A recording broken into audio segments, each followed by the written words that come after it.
All right, I've got to ask you, where are the National Party tonight? When I spoke to Joyce, he's pretty cranky. He knows that National Party seats are the most emissions intensive. He knows that it'll be National Party jobs that go to the wall if people feel that the Coalition's change of heart on climate policy is a betrayal. It will be National Party MPs and regional Liberal MPs who bear the brunt, not the inner city types.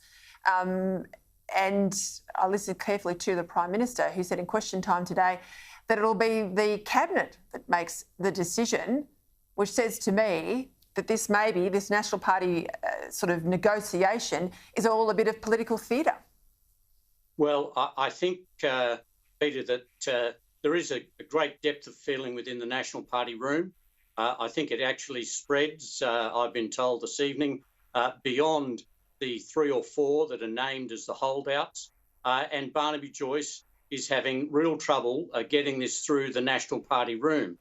But I think what is going to happen, and this is what Scott Morrison is signalling, and indeed what Anthony Albanese has conceded, and that is that we are likely to see a cabinet decision committing Australia to a 2050 net zero target by the end of next week, before he goes to Glasgow, but that it won't require changes to the 2030 targets and that it won't require legislation. Anthony Albanese is already saying, if it's not legislated, it's not real. A touch of the LAW tax cuts there. But what Anthony Albanese can see is that Scott Morrison will have a majority cabinet decision on a net zero 2050 target. There will be national mavericks who will campaign during the election campaign in regional Queensland against those conservative independents like Campbell Newman and others who will be saying that it's a betrayal. So that we'll have a very mixed bag of campaigns, particularly in rural Queensland. But what we will have is a majority cabinet decision on a 2050 target. And Scott All right, let me just jump in there if I can, Dennis. Yeah. Let me just jump in there if I can. If you have a cabinet decision, but the National Party room doesn't want to back net zero by 2050, you still have cabinet solidarity, even if there's no vote in the Parliament about net zero. You have a requirement that Keith Pitt, Bridget McKenzie, Barnaby Joyce and others all have to back in the cabinet decision, or they have to resign. That's cut and dried. So is that what will happen? Well, I think that what you could see is the resignation of at least one national minister after the cabinet decision, which I think will occur. I think that Keith Pitt, who is well known as a holdout, he's the Minister for Resources, he's a Queenslander, and I think that if a cabinet decision is made, now Keith Pitt was demoted purely because of numbers during the last leadership change, not because of the job he was doing as resource minister. He could very well walk from the ministry. Now, this will be part and parcel of the fallout, but I can't see Barnaby Joyce giving up his position as Deputy Prime Minister, and other nationals will remain. They will support the policy, particularly if there is a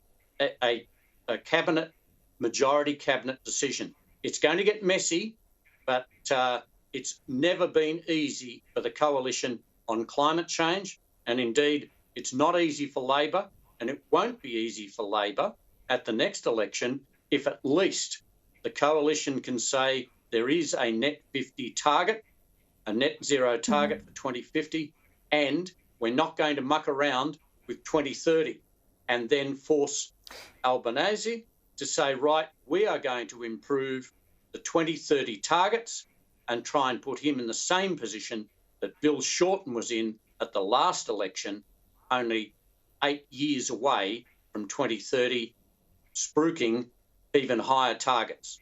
So I think it's a mess. I can't understand, though. I can't follow you, because on the issue of a single desk, the two parties decided at the very genesis of that political debate to separate and have different views. And I was there for the whole debate about a single desk on wheat.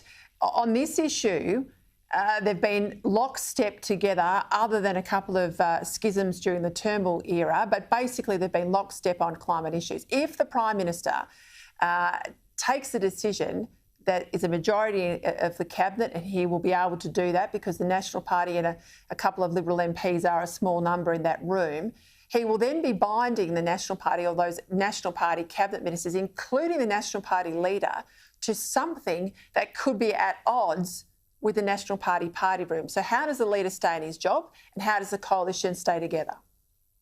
Well, this is the issue. It depends how many people will walk. It depends how strongly the national MPs. And look, part of the problem here, it's not just the principle involved, it's the process as well.